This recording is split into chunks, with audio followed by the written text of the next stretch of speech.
যারা মিলাদপন্থী, যারা মিলাদুন নবী পালন করে, বাংলাদেশে ইনায়েতুল্লাহ আব্বাসী বলেন, আলাউদ্দিন জিহাদি বলেন, আর গিয়াসউদ্দিন তাহেরি বলেন, সবার একটাই দাবি মিলাদুন নবী উদযাপন করা মুস্তাহাব। কেউ যদি করে নেকি হবে, কেউ যদি না করে গোনাহ হবে না। এটা তো ফতোয়া তাদের না। বলছে আমরা তো বলি না যে মিলাদুন নবী করতে হবে ফরজ ওয়াজিব, আমরা বলি মুস্তাহাব কাজ, করলে নেকি হবে, না করলে গোনাহ হবে না। এটা বলে কি বলে না, কথা বলেন। তার মানে এক শ্রেণীর আলেম বলছে মিলাদুন নবী করলে নেকি হয়, না করলে গোনাহ হয় না।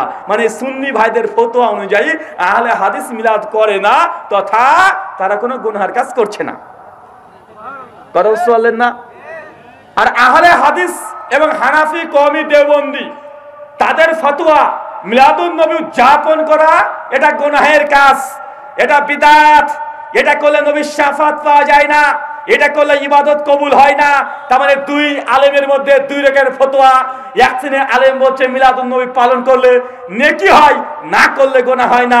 আর অধিকাংশ আলেম ওলামা বলছে আহলে হাদিস এবং দেওবন্দিরা মিলাদুন নবী করলে গোনাহ হয়, না করলে তো কোনো ব্যাপারই না, বরং করলে গোনাহ হয়। এখন রিক্সে কারা আছে? মিলাদপন্থীরা, না যারা মিলাদ করে না তারা। দেখাচ্ছি যারা মিলাদপন্থী বলছে করলে নেকি হয়, না করলে গোনাহ হয় না, তাদের ফতোয়া যে আমরা ভালোই আছি রে বাবা, অন্তত গোনাহ তো করছি না। কিন্তু যদি এই কওমি আর আহলে হাদিসদের যদি ফতোয়া যদি ঠিক হয়ে যায়, যেটা করলে বিদআত হয়, গোনাহ হয়, তার এরা রিক্সে আছে না নাই? আছে না নাই? আছে। আপনি যদি এইভাবে সাধারণ আমজনতা যদি বুঝতে চান, যদি বোঝার চেষ্টা করেন, তাহলে অন্তত পক্ষে আমাদের মধ্যে যে মতভেদগুলো আছে অনেক অংশে কমে আসবে। কিন্তু আপনি তো ধর্ম মানতে চান না, আপনি তো দুনিয়াতে 5 টাকার বেগুনকে 10 বার আপনি টিপে টিপে দেখতে জানেন। আছে না নাই? কথা বলেন। আচ্ছা, আর একটা উদাহরণ দিই, শুধু উদাহরণ দিয়ে কাজ চালিয়ে দেবো আজকে। ইমামের পেছনে আমরা সূরা ফাতিহা পড়ি, হাদিসের ভাষা লা সালাতা লিমান লাম ইকরা বিফাতিহাতিল কিতাব। যে ব্যক্তি নামাজে সূরা ফাতিহা পড়েনি তার নামাজ হয়নি। সহিহ বুখারী 756 নম্বর হাদিস। ইমাম শাফি বলছে নামাজে যে সূরা ফাতিহা না পড়ো নামাজ হবে না। চার মাযহাবের এক ইমাম কি বলছে? ফাতিহা ছাড়া নামাজ বাতিল। 2 ইমাম আহমদ ইবনে হাম্বল রাহিমাহুল্লাহ, তিনি বলছে ফাতিহা পড়া জরুরি, অবশ্যই পড়বে। ইমাম মালিক বলছেন যেসব নামাজে শোনা যায় সেগুলোতে পড়ার দরকার নেই, যেগুলোতে শুনতে পাচ্ছ না এগুলোতে পড়ো। ইমাম আবু হানিফা রাহিমাহুল্লাহ বলছেন যে দেখো বাবা, সূরা ফাতিহা পড়া লাগবে না। কি করা লাগবে না? ফাতিহা পড়া লাগবে না। এখন 4 ইমাম, শাফি বলছে পড়তে হবে, ইমাম আহমদ বলছে পড়তে হবে, ইমাম মালিক অর্ধেকাংশ বলছে পড়তে হবে, শুধুমাত্র কেবলমাত্র আবু হানিফা রাহিমাহুল্লাহ বলছে পড়া লাগবে না।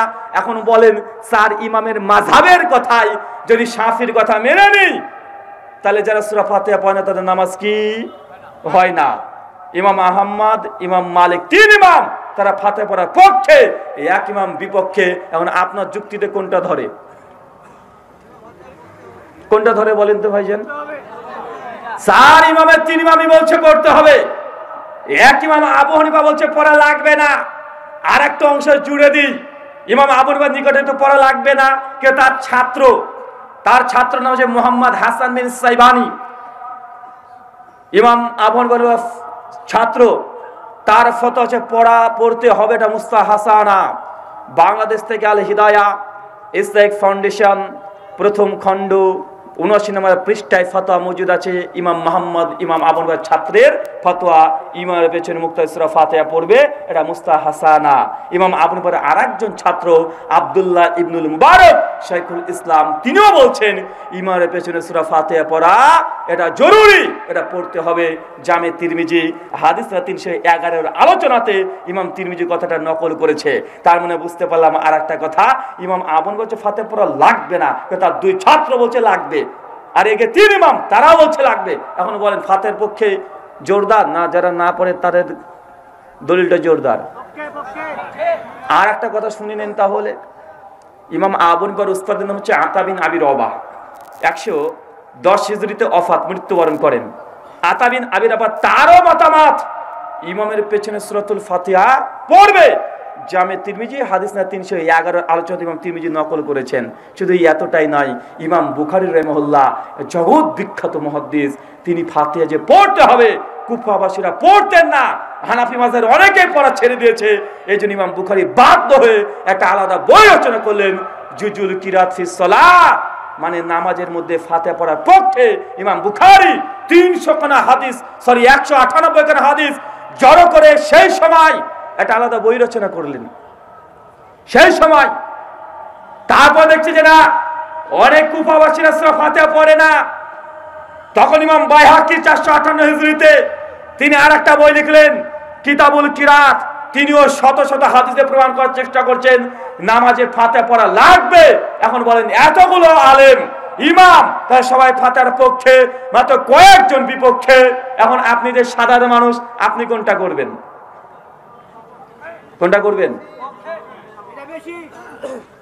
মানে আপনার তো অন্তত না, এই আলেমগুলো বেশি বেশি আছে, অন্তত 4 ইমামদের 3 ইমাম এই মতের উপরে আছে, অথবা এটা করাই ঠিক। মনে হচ্ছে কি হচ্ছে না? কথা বলেন। মানে একদম নিম্ন লেভেলের যারা কিতাবপত্র পড়া জানেন না, তাদের জন্য জাস্ট একটা ওসুল আমি আপনাকে দিচ্ছি। আচ্ছা, যে কোনো মাসালাতে আপনি এমনটাই দেখেন, যে কোনো মাসালায় আলহামদুলিল্লাহ আপনি দেখবেন আহলুল হাদিসরা যে রায় দেয়, আহলে হাদিসরা যে ফতোয়া দেয়, আহলে হাদিসরা যে মন্তব্য করে গেছে, ঘুরে ফিরে তাদেরকে আবার আহলে হাদিসদের ফতোয়ার কাছে বা আসতে হয়েছে কি হয় নাই।